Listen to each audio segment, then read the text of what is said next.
बिस्मिल्लाहिर्रहमानिर्रहीम, अस्सलाम वालेकुम नाज़रीन, आप देख रहे हैं प्रोग्राम द लास्ट आवर। मैं हूं यासिर रशीद और स्टूडियो मेरे साथ मौजूद हैं सीनियर तज्ज़ियाकार राना मोहम्मद अजीम साहब। नाज़रीन, सुप्रीम कोर्ट ऑफ पाकिस्तान में आज 63 नज़रसानी केस था, जिस बेंच का हिस्सा जस्टिस मुनीब अख्तर भी थे, लेकिन जस्टिस मुनीब अख्तर ने उस बेंच का हिस्सा बनने से इनकार कर दिया। उन्होंने एक ख़त जस्टिस काजी फायज़ ईसा साहब को लिखा और उस ख़त में ये लिखा कि मेरा बेंच के अंदर ना बैठना मेरा इनकार ना समझा जाए। उन्होंने मज़हर आलम मियाँ खेल साहब के उस बेंच के अंदर शमूलियत के मंजरनामे के ऊपर भी तहफ़्फ़ुज़ात का इजहार किया, उसके ऊपर क्वेश्चन मार्क लगाए।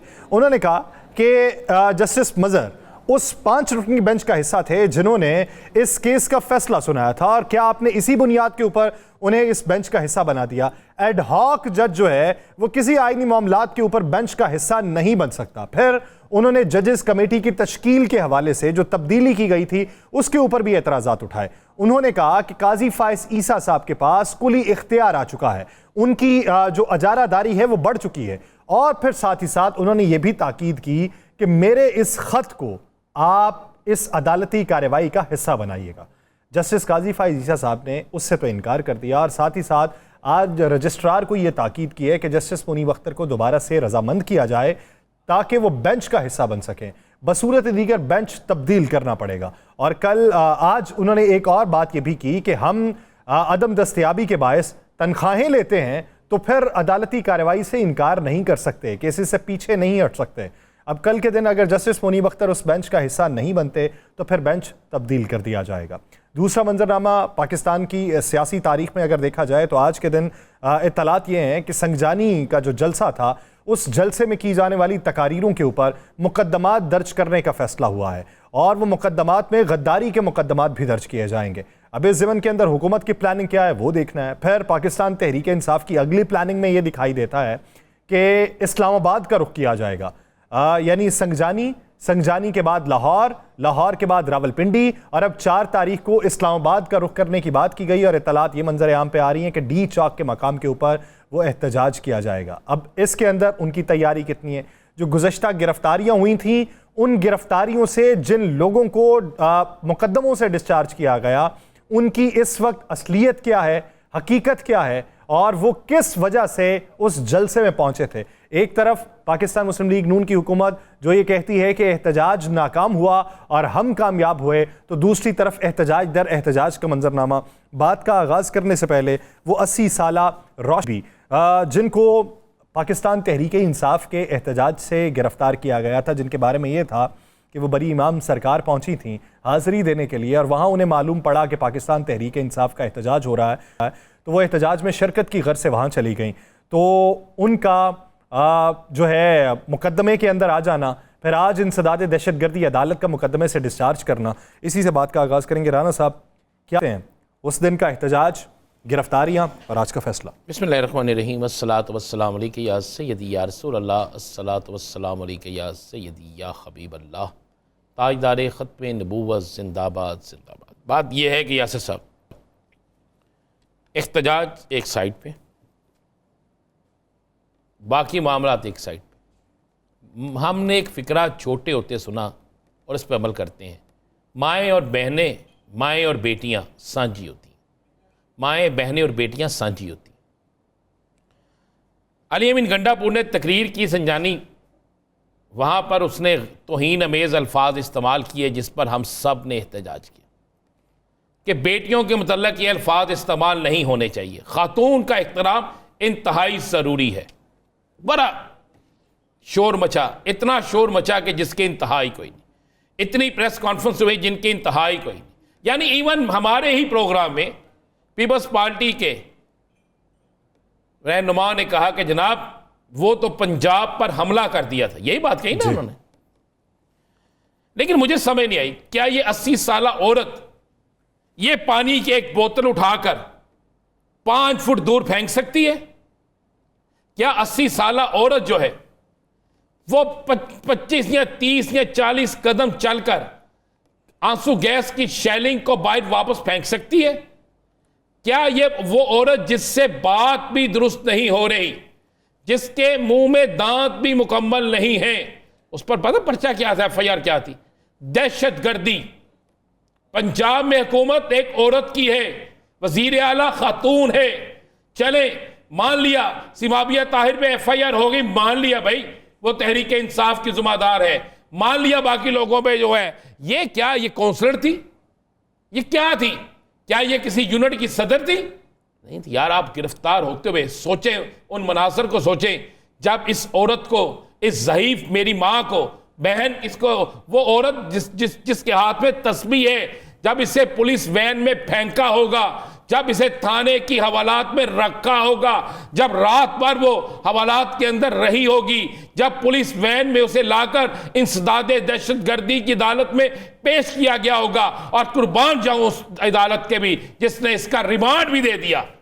ठीक है, आज जब शोर मचा, जब चीजें सामने आई, तो उस वक्त डिस्चार्ज कर दिया गया। क्या का रिमांड नहीं दिया गया?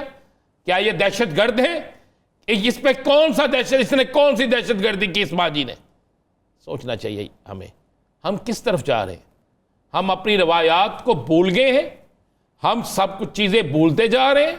अब हमने फैसला कर लिया है कि जो भी मौजूद होगा उसे गिरफ्तार करेंगे, जेल में फेंकेंगे, इंसदादे दहशतगर्दी का पर्चा देंगे, चाहे वो 80 साल औरत हो, चाहे वो 5 साल का बच्चा हो, चाहे वो जवान औरत हो, चाहे वो जवान मर्द हो, चाहे बुरी औरत हो, कोई भी हो, पकड़ेंगे, एफआईआर दे देंगे।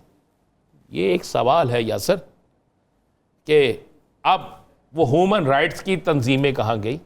मैं आज सारा दिन सोचता रहा कि किसी सियासी जमात की तरफ से, किसी हुकूमती जमात की तरफ से, हुकूमती इत्तेहादी जमात की तरफ से बयान आएगा कि ये जुल्म है। मैं ये भी सोचता रहा कि मेरी वज़ीर आला भी कहेंगी नहीं ये जुल्म है, ऐसा नहीं होना चाहिए।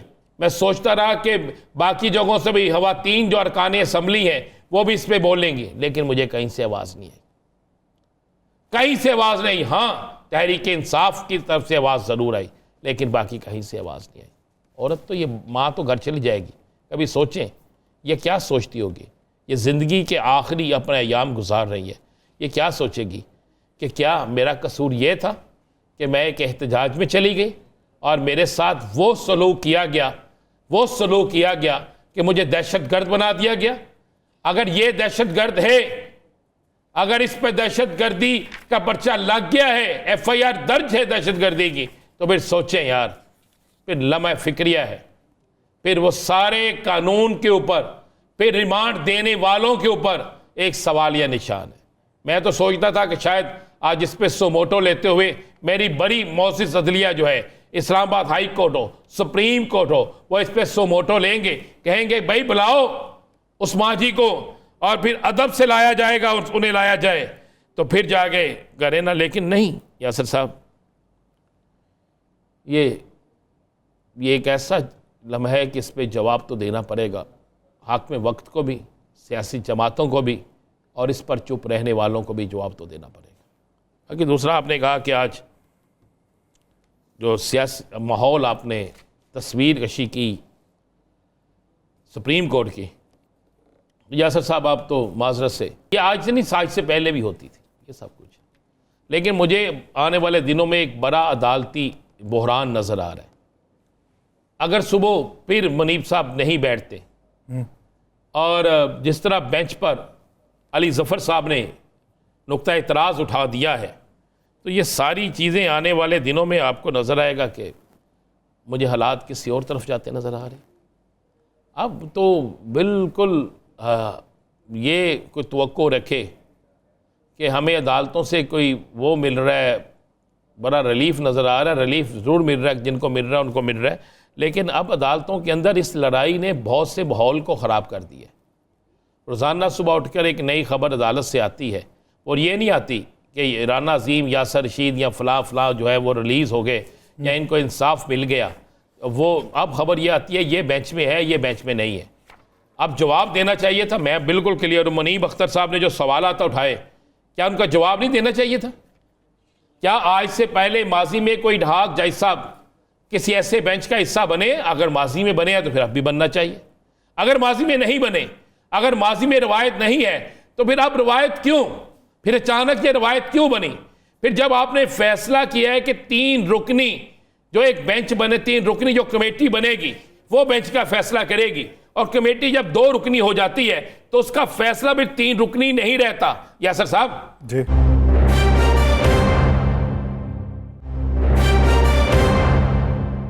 फिर वो इसमें से एक सीनियर तरीन जज साहब नहीं है ना, फिर आप किस तरह उस बेंच की तश्कील कर सकते हैं? ये बहुत से सवालात हैं जिसके जवाबात अवाम भी जान दे कि अगर चीफ जस्टिस साहब ने दुरुस्त किया है तो फिर भी जवाब आना चाहिए, अगर ये गलत है तो फिर भी जवाब आना चाहिए।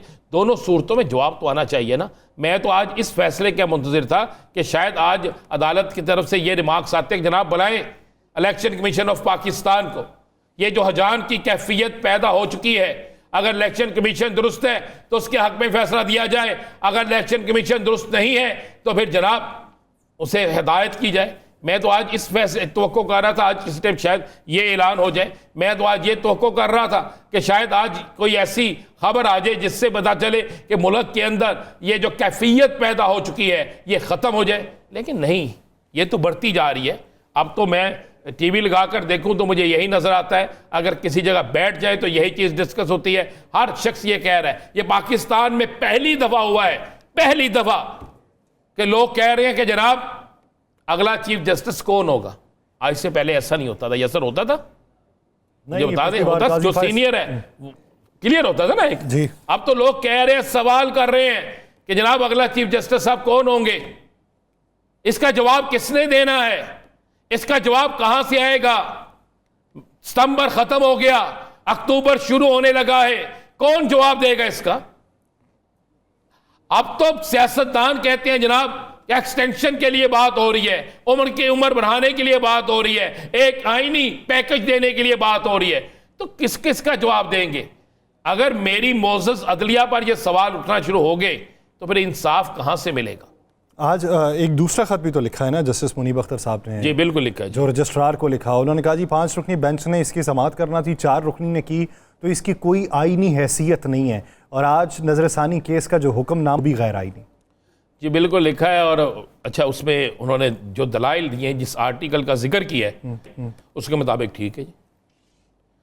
5 रुकनी बेंच है ना, अगर एक जज साहब नहीं है तो आप किस तरह हुक्मनामा जारी कर सकते हैं। उन्होंने कहा है ना कि आज का जो हुक्मनामा मुझे भेजा गया है तो रखा गया था, कहा गया था कि उनके सामने रखा जाए। उन्होंने कहा जी मेरा नाम लिखा हुआ है उसमें, आगे मेरे दस्तखत नहीं है, तो 5 रुकनी बेंच होना चाहिए था, नाम मेरा लिखा हुआ बीच में, मैं था ही नहीं, तो ये कैसा कानूनी हुक्मनामा है। या सर सुबह जब होगी ना दोबारा कल 11:30 बजे जो हेयरिंग का टाइम रखा है, उसमें एक नई चीज़ आपको नजर आएगी। मेरी इत्तला के मुताबिक सुबह एक और लेटर जो है वो रिसीव होगा, एक और लेटर रिसीव होगा।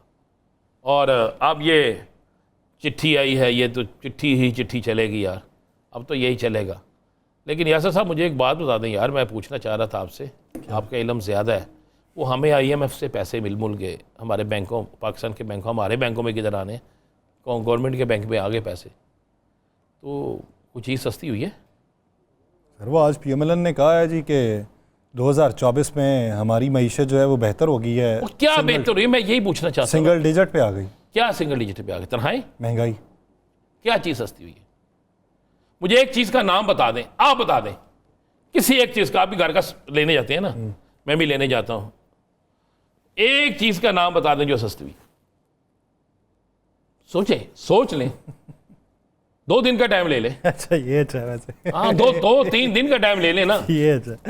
कोई एक चीज़ जो सस्ती हुई हो। सरकारी रेट लेके आऊँ सर।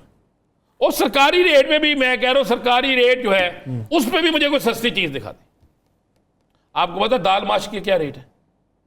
निकल 400 के करीब। मुझे 450 भी ले दिया, मैं टीवी पे कह रहा हूँ, आप मुझे 450 रुपये किलो ले दे। मुर्गी का क्या रेट है?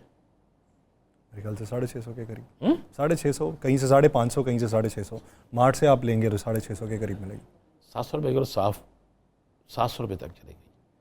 उसके बाद आप आ जाए, आलू का क्या रेट है? ये हमारी कौमी सब्जी है ना। मैं दुकानदारी पूरी खुलवा के बैठूंगा आज तो, मुझे लग रहा है। नहीं, मैं कह रहा हूँ कि मुझे मेरे मुल्क को कर्जा मिल गया और मकरूज भी मैं हो गया, मकरूज भी हम हो गए, ठीक है ना, हम मकरूज भी हम हो गए, हर चीज हम हो गए, लेकिन सस्ता क्या है? हुकूमत का एक चीज सस्ती है, हुकूमत की जो शेलिंग करती है ना अवाम पे, वो सस्ती है। जो FIR देती है ना उसका कागज मुफ्त मिलता है, जो बाकी चीजें हैं वो मुफ्त मिलती है, वो चीजें सस्ती हैं। हमारे यहाँ तो एक्सपायर शेल भी ज्यादा इस्तेमाल किया जाता है यार ऐसे बंदे एक्सपायर इस्तेमाल किते जाते, जल्दी करी जाते। राना साहब, पाकिस्तान साहब के सीनियर रहनुमा हामिद खान साहब हमें ज्वाइन कर चुके हैं। हामिद साहब बहुत शुक्रिया आपके वक्त का। सर, ये जो आज की समाअत है और इस समाअत पे जस्टिस मुनीब अख्तर साहब जो हैं वो रजिस्ट्रार को लिख के भेज रहे हैं कि 4 रुकनी बेंच ने समाअत की है, मेरा नाम लिखा हुआ है, आगे दस्तखत है नहीं, 5 रुकनी बेंच ने करनी थी, ये गैर आइनी और गैर कानूनी है, ये हुक्मनामा कहीं पर भी सादर नहीं आएगा।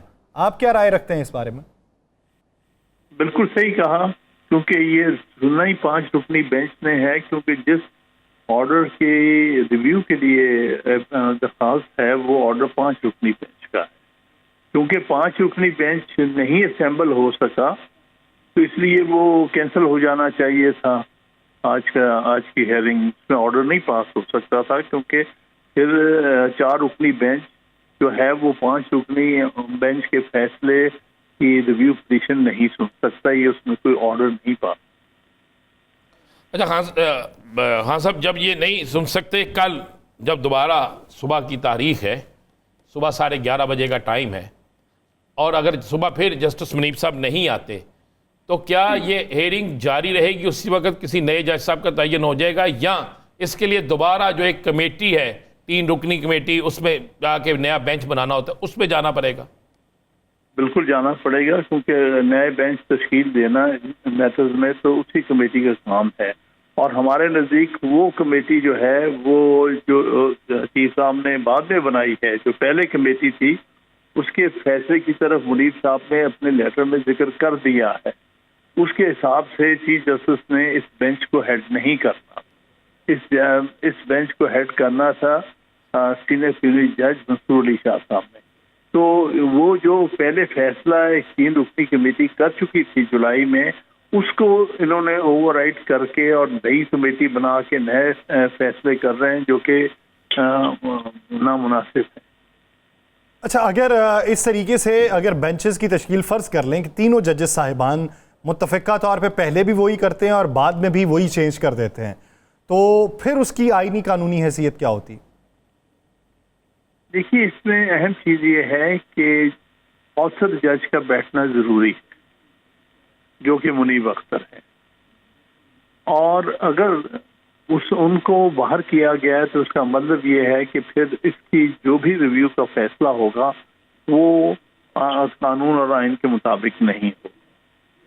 तो इसलिए इस बेंच को प्रॉपर्ली तश्कील देना ज़रूरी है, और प्रेफरेबली इसमें चीफ जस्टिस साहब को इसको हेड नहीं करना चाहिए। He is on his way out, वो चंद दिनों के मेहमान है चीफ जस्टिस, उन्हें इतने ऐसे इश्यूज को इस वक्त नहीं छेड़ना चाहिए था। आमतौर पे ये ट्रेडिशन और ये हमारा रहा है कि जब चीफ जस्टिस को जाने में 1-2 महीने रह जाते हैं तो मेजर और कंट्रोवर्शियल केसेस आमतौर पे वो नहीं अपने सामने लगाते, बल्कि ये अगले आने वाले चीफ जस्टिस के लिए छोड़े जाते हैं, ताकि वो उससे अगले आने वाले वक्त में अपने मामला को लेके जाना होता है। तो इसलिए ये मेरे नज़दीक वैसी टाइमिंग ही नहीं है। 2 साल की पड़ी हुई एक रिव्यू पिटीशन उनको आज याद आ गई अपने रिटायरमेंट से 3 हफ्ते पहले, तो ये सारी चीज जो है गैर मुनासिब है। आप इसकी टाइमिंग भी समझ रहे हैं ना, टाइमिंग भी गलत है? बिल्कुल गलत है। इससे बहुत सारे शक व शुबा ज़हन में उभरते हैं। ये इस वक्त दूसरी तरफ बात चल रही है कि आईनी पैकेज आ रहा, और ये इस वक्त लगाने का मकसद ये नजर आ रहा है कि ये चाहते हैं कि एक दफा मंडी लग जाए, और जो है पीटीआई के जो मेंबरान हैं उनकी फ्लोर क्रॉसिंग हम करा सकें, क्योंकि जो पहला फैसला है 63A का बड़ा वाज़ेह है कि फिर जो अपने पार्टी के पार्लियामेंट्री लीडर के फैसले के खिलाफ जाएगा उसके वोट काउंट नहीं होगा और उसके खिलाफ एक्शन भी हो सकता है। अब उस चीज को खत्म करने के लिए वो चाहते हैं किसी को प्रेशर डाल के लालच देकर अपनी पार्टी के खिलाफ, उसके पार्टी के जो ऑर्डर के खिलाफ हम वोट डलवा लें और किसी तरह से ये नाजायज आईनी पैकेज पास करा दें। तो इसके पीछे ये पूरी तरह उसका हिस्सा बने बैठे हैं, जो कि बड़ी अफसोसनाक बात है।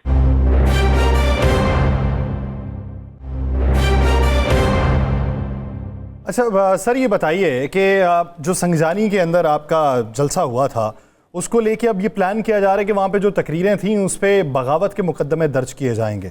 अगर हुकूमत ऐसा इकदाम उठाती है तो फिर पीटीआई की हिकमत अमली क्या होगी?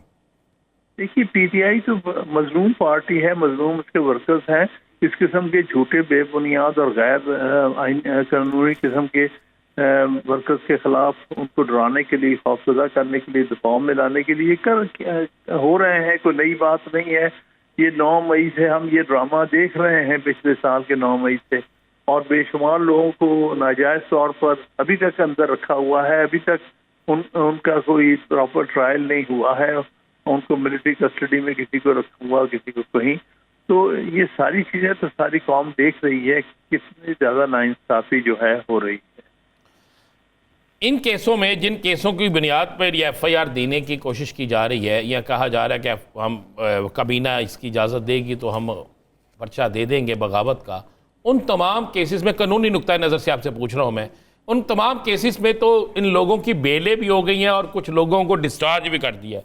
जब बेलें और डिस्चार्ज ये दोनों चीज़ें हो चुकी होती हैं और एक FIR दर्ज हो चुकी होती है, उसके ऊपर फिर क्या नई चीज़ बनाई जा सकती है? बिल्कुल नहीं बनाई जा सकती, लेकिन वो हर इस किस्म का काम कर रहे हैं जिसका मकसद सिर्फ लोगों को मुकदमात में उलझाना, उनको जेलों में रखना, उन पर हर किस्म का जबर करना। ये सारा कुछ जो है गैर आईनी और गैर कानूनी हो रहा है। इसको कोई भी ना आइन इजाज़त देता है, ना रूल ऑफ लॉ के मुताबिक। अच्छा सर, आपके मुख्तलिफ रहनुमाओं को गिरफ्तार किया जा रहा है मुख्तलिफ शहरों से ये एहतजाज की कॉल को लेके। अब 4 तारीख को प्लान ये कर रहे हैं, 2 को भी है, 2 को तो है ही, लेकिन 4 को जो डी चौक पे प्लान किया जा रहा है, उसकी प्लानिंग में क्या कोई तब्दीली होगी या डी चौक आपका हतमी पॉइंट होगा कि यहीं पे पहुंचना? देखिए, जिस तरह कॉल दी उसके मुताबिक ही होना चाहिए ना, लेकिन मुझे नहीं एग्जैक्टली पता कि क्या कॉल है और किसकी तरफ से कॉल है। अच्छा हामिद खान साहब, आप एक चीज़ हमेशा हम सुनते आए हैं और आप लोगों से सीखते भी आए हैं कि नए चीफ जस्टिस का तकर्रर जो होता था उसके लिए पहले से पता होता था कि जनाब ये सीनियर मोस्ट आदमी है, अब नए चीफ जस्टिस सब ये होंगे। जिस तरह जस्टिस काजी फायद ईसा साहब का बहुत पहले नोटिफिकेशन हो गया और उनका पता भी, नोटिफिकेशन ना भी होता पता था इसके बाद चीफ जस्टिस सब यही हैं। लेकिन अभी तक आवाम जो है इस अक्सर सवाल यही करते हैं, टीवी टॉक शो में भी यही सवाल हो रहे हैं कि अगले चीफ जस्टिस साहब कौन होंगे। कहीं कोई आईनी पैकेज आके मुद्दत ना बढ़ा दी जाए, किसी आईनी पैकेज में कुछ और ना कर दिया जाए। तो ये इबहाम कब ख़त्म होगा, किस तरह ख़त्म होगा, और वकला बरादरी इस हवाले से क्या अपना मौक़िफ़ रखती है? देखिए, वकला बरादरी तो वाज़ेह मौक़िफ़ है कि जो आइन के तहत तरीक़ाकार सक्सेशन का दिया हुआ है उसके साथ है, जिसके मुताबिक आर्टिकल 175A के मुताबिक जो अगला सीनियर मोस्ट जज होता है वही चीफ जस्टिस होता है। इसलिए हम ना सिर्फ ये बता सकते हैं कि 26 को कौन चीफ जस्टिस होगा, हम ये भी बता सकते हैं उससे अगला चीफ जस्टिस, उससे अगला चीफ जस्टिस कौन होगा। तो इसलिए ये अब हम जानबूझ के मौजूदा हुकूमत ने रखा हुआ है। उनका मकसद सिर्फ अदलिया को एक कशमकश में रखना है, अनसर्टेनिटी में, या उनको किसी न किसी तरह से दबाव में रखा जाए ताकि वो फैसले हमारी मर्जी के करें, या जो अगर उनमें से कोई इनके साथ शामिल है उनको लालच दिया जा रहा है कि फिर तुम्हें आउट ऑफ टर्न बना दिया जाएगा। बहुत कुछ हो रहा है जो शक्को शुबार इसकी वजह से बढ़ रहे हैं। वरना ये मामला तो वाज़ेह है कि मसूद अली शाह सीनियर मोस्ट जज है सुप्रीम कोर्ट का, उसका नोटिफिकेशन हो चुका होना चाहिए था बहुत पहले, जैसे पिछले चीफ जस्टिस का होता रहा। तो ये जानबूझ के ये हुकूमत कोशिश कर रही है कि किसी न किसी तरह से अदलिया को हम देर करें अपने, और उसको जजेस को मजबूर करें कि वो हमारे साथ चलें या हमारी मर्जी के जज अपॉइंट कर सकें या हम मर्जी की कोई दूसरी कोड बनाने की कोशिश करें। हर तरह की बदनीयती जो है आपके सामने है, कौम के सामने। अच्छा सर, एक चीज़ बताइए कि क्या एडहॉक जज जो है, जो आज जस्टिस मुनीब अख्तर साहब ने एतराज़ उठाया, वो किसी आइन की तशरीह के केस में बतौर जज बैठ सकते हैं? हरगिज़ नहीं। बिल्कुल सही कहा मुनीब अख्तर साहब ने कि भाई वो मियाँ खेल तो एडहॉक जज है। एडहॉक जज तो एक स्पेसिफिक सिटिंग्स के लिए रखा जाता है, यानी उसमें आर्टिकल 182 में कहा है कि एडहॉक जज को किसी मखसूस केस में सिटिंग के लिए बिठाया जा सकता है। लेकिन ऐसे आईनी मैटर जिसमें आइन की तशरीह का मामला हो, वहां पर एड हॉक जज नहीं बिठाए जाते, ना ही बिठाए जाने चाहिए। अच्छा हाँ साहब, ये आने वाले दिनों में आईनी तरमीम का जो शोर मचा हुआ, आप सेनेट में भी हैं और बड़ा आपका फाल करदार तहरीक इंसाफ में भी है, वकला बरादरी में भी है, आईनी पैकेज आपको इसी महीने आता नजर आ रहा है या आईनी पैकेज अभी टल गया? कुछ कह नहीं सकता, इनकी नीयतें तो अच्छी नहीं है। और दूसरी बात ये है, आईनी पैकेज आईनी तरमीम मैं कह रहा हूँ सर, सॉरी, आईनी पैकेज तरमीम कभी ऐसे आती नहीं है। जब भी आईनी तरमीम हो, उसमें ना सिर्फ पार्लियामेंट बल्कि सारे मुल्क को, लोगों को, पब्लिक को इन्वॉल्व किया जाता है, क्योंकि ये सारी कौम की दस्तावेज है। ये एक सिर्फ पार्लियामेंट की नहीं, और पार्लियामेंट का फर्ज है कि इस किस्म की तरमीम लाने से पहले मुख्तलिफ तबकात को उसमें कॉन्फिडेंस में दिया जाए। इससे पहले होता रहा, आपके सामने 18वीं तरमीम है, 5-6 महीने का प्रोसेस था और एक कमेटी बनाई थी। कम से कम पार्लियामेंट ने ये कमेटी तो बनानी चाहिए जिसमें हर छोटी बड़ी पॉलिटिकल पार्टी की नुमाइंदगी हो और वहां पर डिबेट हो कुछ अर्सा पार्लियामेंट में डिबेट करने से पहले। उस तरह से ये होता है, बहुत सारी बातें जो हैं इसको वक्त तो लग जाता है, 2-4-5 महीने लग सकते हैं, लेकिन उसमें यह है कि सारी चीजें फ्रेश आउट होंगी।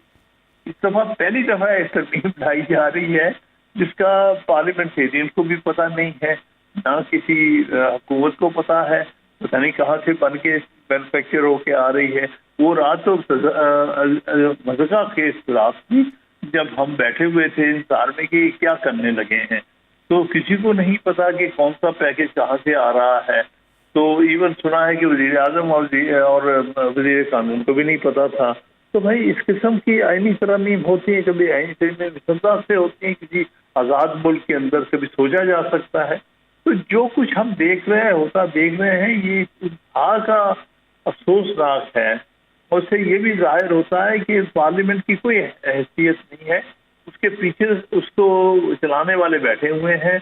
ये तो सिर्फ नंबर्स हैं जो पूरे करने हैं। ये सिर्फ नंबर्स हैं, पार्लियामेंटेरियन की नंबर्स के अलावा कोई हैसियत नहीं।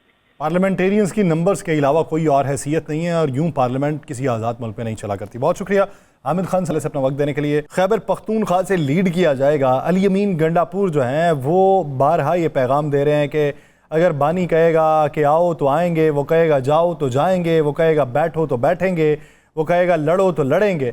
तो अब ऐसी सूरत हाल में पाकिस्तान तहरीक इंसाफ की अगली प्लानिंग और उससे निमटने के लिए दूसरी जानिब से प्लानिंग। अज़मा बुखारी साहिबा ने एक बात की इन जलसों को और एहतजाजों को लेकर जिसे खैबर पख्तूनख्वा से लीड किया जाता है, उस पर अज़मा बुखारी साहिबा का क्या कहना है वो ज़रा मुलाहिज़ा। जो आपने ये सारा तमाशा किया और उसके बाद आप वापस चले गए, आपको इजाजत मिली पहले कि आप काना में जलसा करें। आपने उस वक्त भी बदतमीजी की, आपने उस वक्त भी कानून को हाथ में लिया, आपने उस वक्त भी गुंडागर्दी की। अब 144 के बावजूद आपने यलगार करने की कोशिश की अपने निजी मलेशिया के साथ, पूरे सरकारी वसाइल के साथ, और उसका बाद में आपको जो है वो सिर पटक पटक के वापस जाना पड़ा। सरकारी वसाइल राना साहब पूरे इस्तेमाल किए और बाद में सर पटक पटक के वापस जाना पड़ा, क्या कहेंगे इस पर? अच्छा, मैं एक बात ना मुझे समझ नहीं आ रही कि मैंने कौन सी बात पे यकीन करना है। पहले कहा गया पंजाब के अंदर दाखिल नहीं हुए, नहीं हुए, हाँ, नहीं हुए, वो स्टार्ट पे फिर कहा गया बुरहान तक आ गए, ये तो कई किलोमीटर अंदर आ गए। फिर कहा गया मोटर भी आपने देख ली, 7 किलोमीटर आपने नवाज शरीफ की बनाई गई मोटर पे सफर किया। अब क्या करना चाहिए था? अली अमीन गंडापुर को जितनी शिद्दत से अपने कारकुनों की मुखालफत का सामना करना पड़ा वापस जाने पे, जितनी उन्हें तनकीद का सामना करना पड़ा, कोई और कर नहीं सकता। लेकिन अगर वो आगे जाते तो क्या होता? तसादम, लड़ाई, खून खराबा, खुदा न हादसा कोई एक कारकुन जान भाग हो जाता, अपनी जिंदगी की बाजी हार जाता। तो एक नफरत की इतनी बड़ी दीवार खड़ी होती कि केपीके से आने वाले काफिले को पंजाब पुलिस ने ये एक होना था। मैं समझता हूं कि अली अमीन गंडापुर ने बेहतरीन हिकमत अमली की कि वो रात के उस अंधेरे में जब वो देख रहा था कि अब शेलिंग भी हो रही है, अब कोई बड़ा फसाद हो सकता है, तो उसने कारकुन, आपको पता उसकी गाड़ी के आगे बैठ के थे, कारकुन उसे नहीं कह रहे थे नहीं आगे चलो, उसने तहम्मुल से उन्हें समझाया और बजाय इस चीज़ के कि एक नफरत की फजा पैदा होती, वो वापस चले।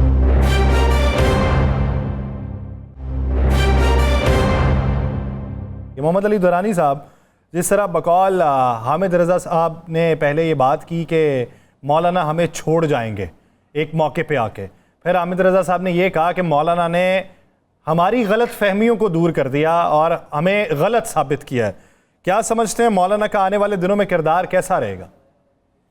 बिस्मिल्लाहिर्रहमानिर्रहीम। देखिए, मैं तो जब ये सारी बातें हो रही थी तो मैं पहला फर्द था जो जाके उनसे मिला भी था और उसके बाद मैंने बाहर आके सबको बताया भी था, बल्कि ऑन स्टेटमेंट बताया था कि मौलाना जो है वो इस असेंबली के रेफरेंस से और इस हुकूमत के रेफरेंस से उनकी राय ये है कि इनसे जो भी हाथ मिलाएगा उसका हाथ से आओ जाए, ठीक है ना। और मौलाना, और दूसरी बात ये है कि ये असेंबली मौलाना के कहने से मजीद, लेकिन हकीकत में ये असेंबली जो है इसके पास तो अपनी एग्जिस्टेंस का भी राइट नहीं है कुछ आके ये आईनी तरमीम करे। ये तो कानून साजी का हक भी नहीं रखती, हुकूमत साजी का हक भी नहीं रखती, कुछ आके ये आइन साजी करे। दूसरी बात यह है कि अगर आइन साजी या आइन में तरमीम तो दूसरी बात है, ये तो मतलब आइन को खत्म करना चाहते हैं, ये तो आइन को जिसे कहते हैं मुकम्मल तौर पे डिसफंक्शनल करने की एफर्ट है जो इन्होंने की है और जिसमें ये नाकाम भी हुए हैं और अब मेरा लगता है कि ये रुसवा भी होंगे इसी प्रोसेस के अंदर, क्योंकि ये ना मौलाना इनके साथ जा सकते हैं, इनके तो अपने लोग जो हैं वो इनके इस अमल की वजह से, इस कभी हरकत की वजह से इनसे रंजीदा है। मुझे तो लगता है मियाँ साहब पता नहीं इनके साथ होंगे या नहीं होंगे, मियाँ नवाज शरीफ साहब। तो इस लिहाज से ये है कि ये तो एक हारी हुई जंग नहीं है बल्कि एक रुसवाई की जंग लड़ रहे हैं जिसमें रुसवाई हाथ आएगी और कुछ नहीं आएगी। दुरानी साहब, आपको आईनी तरमीम इस महीने आती नजर आ रही है?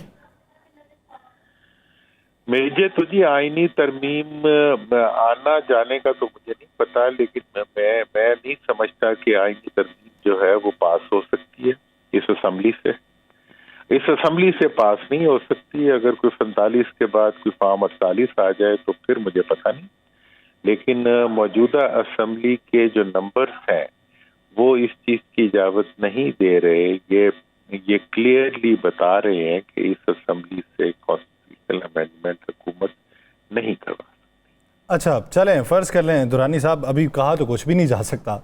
ये 63A जो है, मफरूज़े की बुनियाद पे सिर्फ बात कर रहा हूँ, 63A में वो फ्लोर क्रॉसिंग पे नाअहली तो कर दें, लेकिन वोट शुमार होना जो है वो उसकी बाकायदा तौर पे तशरीह अगर आ जाए तो फिर क्या आपको किसी तरफ से बली के बकरे बनते हुए दिखाई देते हैं? फिर मंजूरी होती दिखाई देती? सर वो तो देखे ना, जैसे पहले इन्होंने किया कि जी इंतखाबी निशान छीन लिया, उसके बाद जनाब पहले से हमारे यहाँ चला आ रहा है कैंडिडेट्स को उठा के बिठा लो, किसी को वोट ना डालने दो, किसी को जेल में बंद कर दो।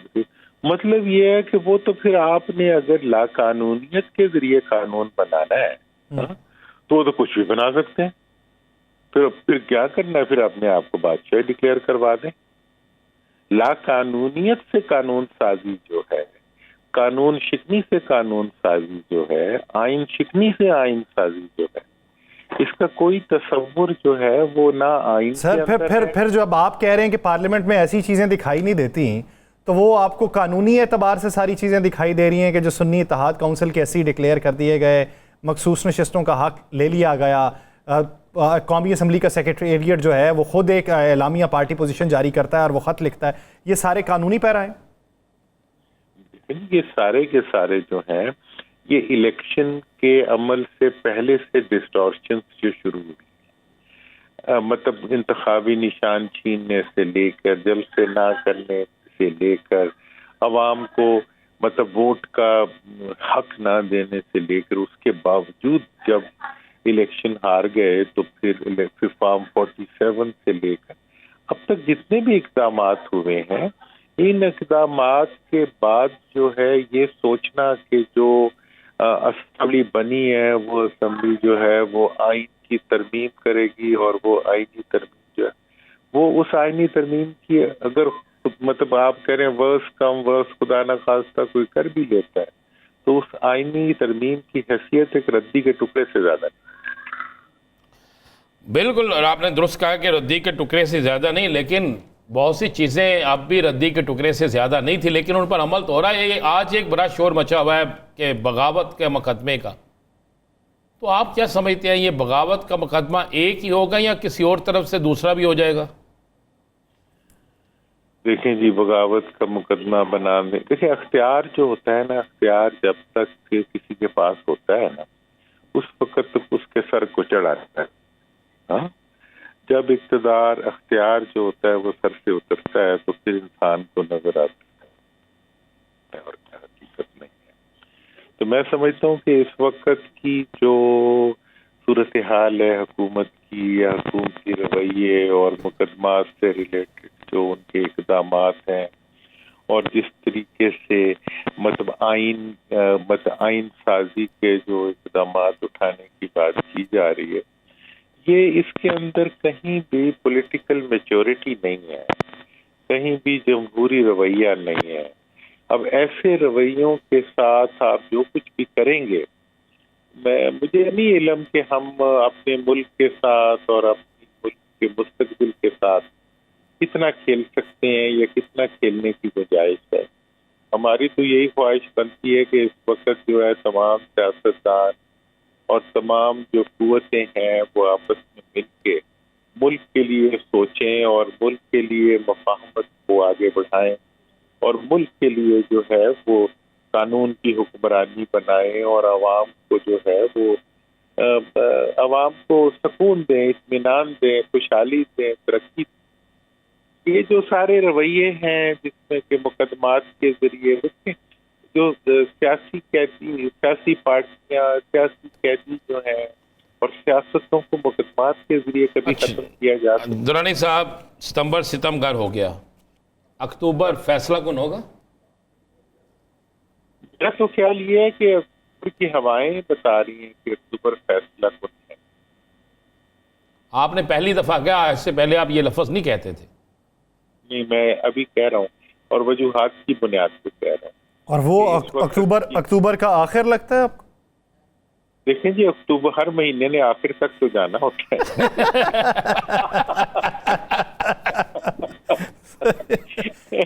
कोई महीना आखिर से पहले तो खत्म नहीं होता है ना, मतलब 25 के तो बाद ही खत्म होता है, तो पहले तो नहीं खत्म। सही। इसलिए मेरा तो ये ख्याल है कि अक्टूबर जो है वो फैसला कुन भी होगा और उसके बाद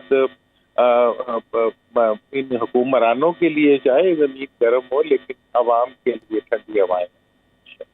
नहीं, आवाम के लिए ठंडी हवा किस तरीके से आप समझ रहे हैं? क्या ये हुकूमत चली जाएगी? क्या कोई बड़ा रिलीफ आना शुरू हो जाएगा? क्या आवाम को सुकून मिलना शुरू हो जाएगा महंगाई से? क्या होगा? देखें जी, मुझे तो पहली बात तो ये है कि मुझे हुक्मरान तो भागते दौड़ते नजर आ। तो पहले देखें जी, जब इस वक्त एक तरफ तो आईनी तरमीम मतलब करवाने के लिए निकले हैं और दूसरी तरफ जो है टोपियां ही उछल रही हैं कि अब ये टोपी पहन ले, अभी ये तो अभी नून का मिशन है, अभी पीपल्स पार्टी का मिशन है। नून के अपने जो बड़े बड़े लीडर हैं हमारे दोस्त साबिक और मौजूदा, वो सारे के सारे जो हैं वो खुद अपनी पार्टियों से गमजदा बैठे हुए हैं और पीपल्स पार्टी वाले जो हैं वो एक वजीर आजम की मौजूदगी में दूसरे वजीर आजम को गोद लेके फिर रहे हैं। मतलब ये है कि ऐसी सूरत हाल में आप तो क्या समझते हैं कि ये इत्तेहाद जो है ये क्या कर लेगा और क्या करेगा? और अगर इस इत्तेहाद के जरिए कुछ करवाया भी जाएगा, वो हमारे ज़माने में एक दफ़ा रेफरेंडम होना था, तो रेफरेंडम के बारे में मशवरा किया किसी ने मेरे से पूछा, मैं क्या कि इस रेफरेंडम से तो बहुत बेहतर है कि आप अपना ऑर्डर खुद लिख के जो है ना अपने आप को खुद ही जो डिक्लेयर करना कर दें, आवाम में ज्यादा क्रेडिबिलिटी रहेगी। मतलब ये है कि इस तरीके से किसी की टांग बांध के, किसी को टांग के, किसी को जो है इधर से उधर धक्का दे के किसी आंखों पे पट्टी बांध के इस तरह के वोट लेने से तो बहुत बेहतर है कि वैसे ही बगैर वोटिंग के ही लिख के देने के जितने वोट हाथ में पड़े उतने हाथ पड़े। तो नाज़रीन, प्रोग्राम का वक्त खत्म हुआ चाहता है। राना साहब को दीजिए इजाज़त, अपना बहुत सा ख्याल रखिएगा। मुलाकात होगी कल, अल्लाह ने के बाद।